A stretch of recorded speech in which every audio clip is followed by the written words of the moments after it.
महापुराण की कथा चल रही है। एक ऐसा इधर वाला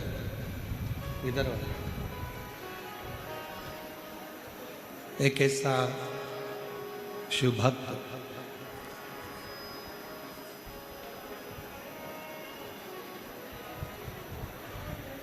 जो भ्रमर का रूप भी रखता है तो शिव के लिए रखता है।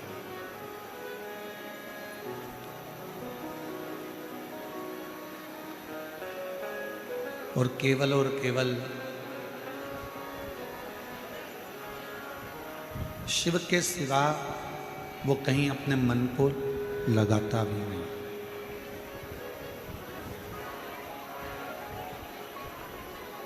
अपनी चित्त वृत्ति को, अपने मन को शंकर में रमा के रखता है।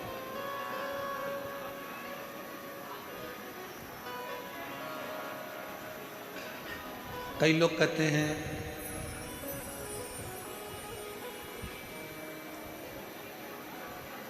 हमको ये अच्छा लगता है, कोई कहता है हमको वो अच्छा लगता है।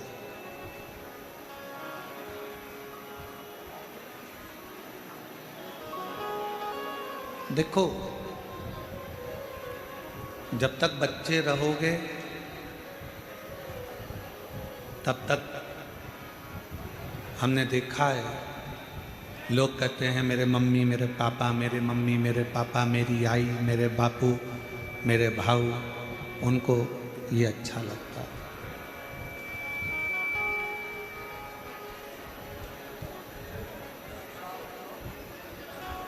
बच्चे हो तब तक माता पिता छोटे हो अच्छे लग रहे, थोड़े से बड़े हुए आपको आपके मित्र अच्छे लगने लगते।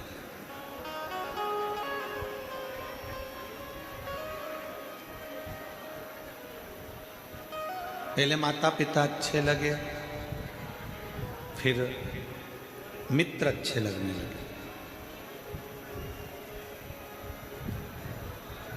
और थोड़े से बड़े हुए फिर पत्नी अच्छी लगने लगी, पति अच्छा लगने लगा।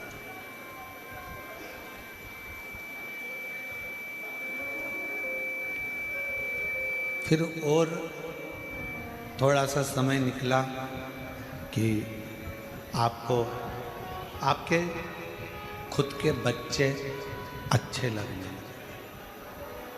अब देखो जिंदगी का कितना बदलाव है वो देखिएगा। पहले माँ बाप अच्छे लगे, फिर बड़े हुए मित्र अच्छे लगे, फिर बड़े हुए पत्नी अच्छी लगी, पति अच्छा लगा, और बड़े हुए तो अपने बच्चे अच्छे लगने लगे, और उम्र बढ़ती चली गई, फिर अपनी प्रॉपर्टी, अपना घर, अपनी ज़मीन, अपना मकान, अपनी दुकान, अपनी फैक्ट्री अच्छी लगने लगी।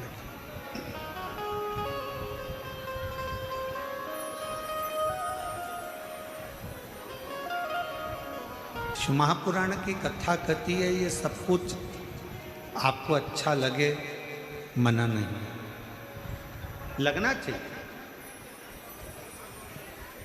हम उसके लिए मना नहीं करेंगे। ये सब कुछ अच्छा लगे, बहुत अच्छी बात है, पर इन सब के अच्छे लगते लगते आपका जो समर्पण है वो शिव के प्रति होना चाहिए, देवाधिदेव महादेव के प्रति आपका समर्पण होना चाहिए।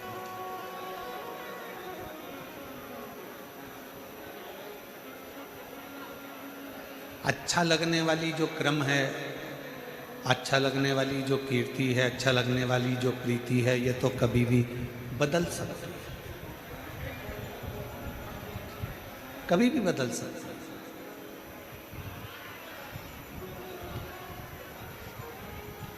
कभी भी व्यक्ति को कुछ भी अच्छा लग सकता है,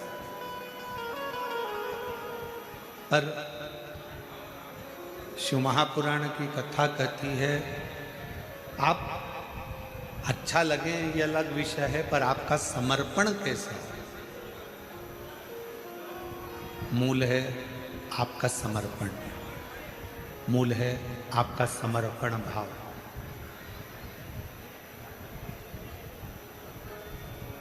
सबसे मूल है आपका समर्पण होना। शिव महापुराण की कथा एक बात कहती है, शंकर जी का चरित्र एक बात कहता है, आपको दुनिया की सारी वस्तुएं, दुनिया का सारा ठाट, दुनिया का सारा सुख आपको अच्छा लगे, मना नहीं, पर उनको अच्छा लगते लगते लगते लगते आपका समर्पण शिव के प्रति होना बहुत जरूरी है।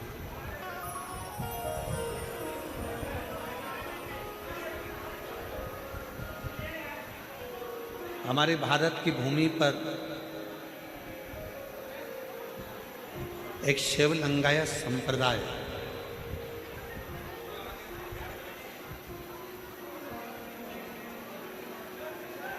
और शायद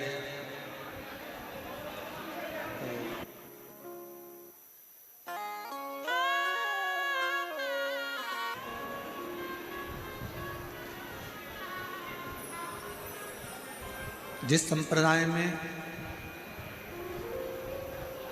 ना कोई तंत्र है, जिस संप्रदाय में ना कोई दिखावा है, जिस संप्रदाय में ना कोई तंत्र है, ना कोई दिखावा है, ना कोई ढोंग है, ना कोई आडंबर है, वीर शैव लिंगायत संप्रदाय में केवल एक छोटा शिवलिंग जो आपके गले में, कंठ में डला होता है, उसी की आराधना, उसी की पूजन, उसी की स्तुति और शिव जी के प्रति विश्वास का होना जरूरी है। भगवान शंकर का होना जरूरी है।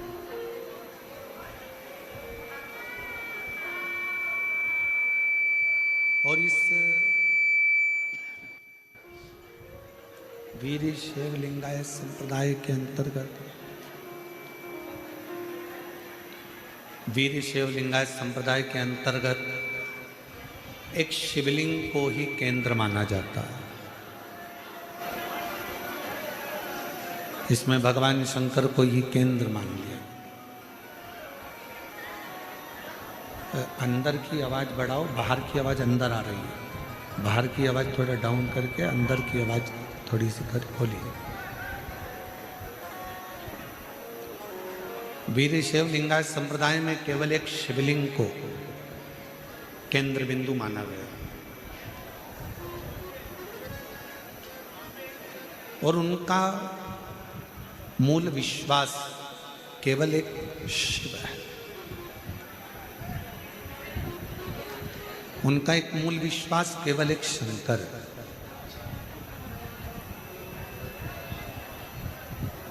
और वही बात जो पहले कथाओं के माध्यम से कहते आए हैं, आज फिर वही करें कि शिव के सिवा कहीं दिल ना लगा, शिव के सिवा कहीं दिल ना लगा, वरना पड़ेगा तुझे आंसू बहाना, वरना पड़ेगा तुझे आंसू बहाना, शिव के सिवा कहीं दिल ना लगाना, शिव के सिवा। शिव को अपना केंद्र मानो और शंकर भगवान को जब तुम आधार मान लोगे, शिव जी को केंद्र मान लोगे, तो फिर कभी जिंदगी में भटकोगे।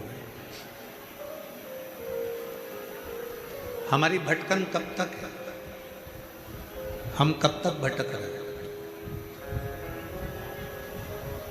हमारी भटकन कब तक है? हम कब तक भटक रहे हैं? जब तक हमें केंद्र तक नहीं पहुंचे। किसी ने कह दिया यहाँ पर कुछ अच्छा हो रहा है, वहाँ पहुँच गए। फिर किसी ने कह दिया कि वहाँ कुछ अच्छा हो रहा है, वहाँ पहुँच गए। फिर किसी ने कह दिया वहाँ कुछ अच्छा हो रहा है, वहाँ पहुँच गए। हमने अपने विश्वास को दृढ़ नहीं करा। हमने अपने भरोसे को दृढ़ नहीं करा।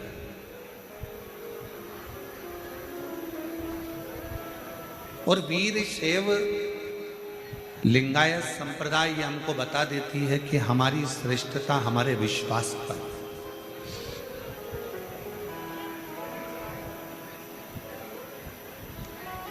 एक भरोसा, एक दृढ़ता, एक पूर्ण विश्वास हमें भगवान के करीब में लेकर चले जाता है।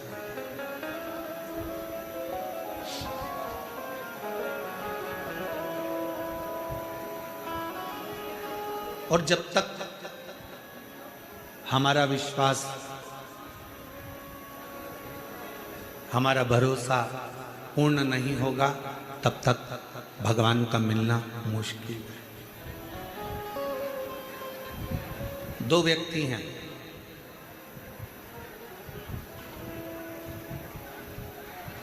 एक व्यक्ति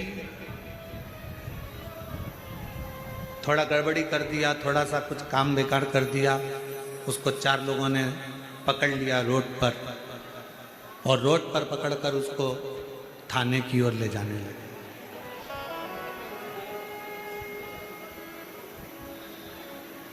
उसको पकड़ लिया और उसको थाने की ओर ले जाने लगे, थाने की ओर लेकर जाने लगे। वो बेचारा चुपचाप हाथ जोड़ा हुआ, बोलता हुआ थाने की ओर चला गया। और एक व्यक्ति ऐसा है जिसको किसी ने पकड़ लिया, जिसको बस ठीक है, जिसको किसी ने पकड़ लिया, और पकड़ने के बाद उसको जब ले जाने लगे, जब उसको पकड़ा और पकड़कर उसको ले जाने लगे, तो उसने कह दिया तू मुझे पहचानता नहीं, मेरी उन सेठ जी से पहचान।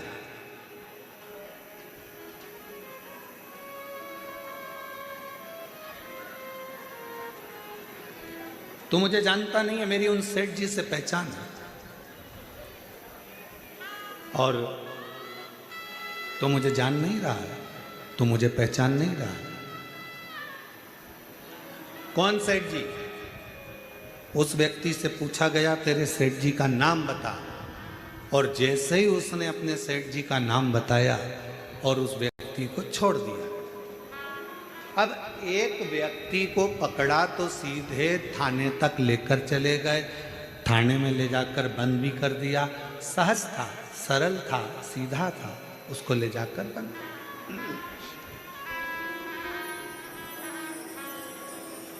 और दूसरा व्यक्ति ऐसा जिसको थाने में लेकर जाने लगे और उसने कह दिया तुम मुझे पहचानते नहीं हो, तुम मुझे जानते नहीं हो, तो मुझे पहचान नहीं पा रहे हो, मेरी उन सेठ जी से पहचान है, मैं उन सेठ जी को जानता हूं, मेरी उनसे पहचान। लगा फोन, अब भी लगा फोन, और जो उसने फोन तो नहीं लगाया, पर जो सेठ जी का नाम बताया, नाम बताते से ही उसको छोड़ दिया गया कि भैया इसको अंदर बंद नहीं कर सकते, इसकी उससे पहचान है, वो सेठ जी इसको जानता है, उसकी वो सेठ जी से पहचान बनी हुई है, वो सेठ जी इसको जानते हैं, इसको अपन कुछ नहीं कर सकते, छोड़ो इसको, छोड़ दो, इसको लेकर जाओ।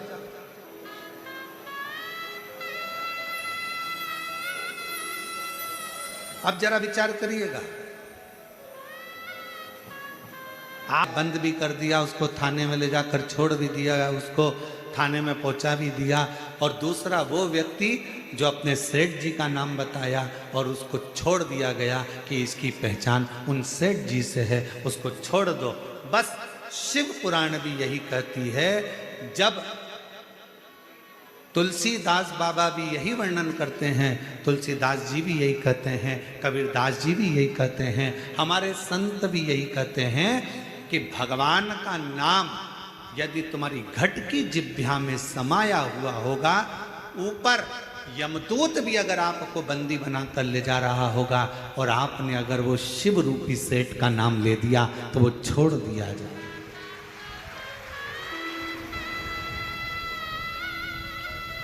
वो शिव रूपी सेठ आपको छोड़ दे।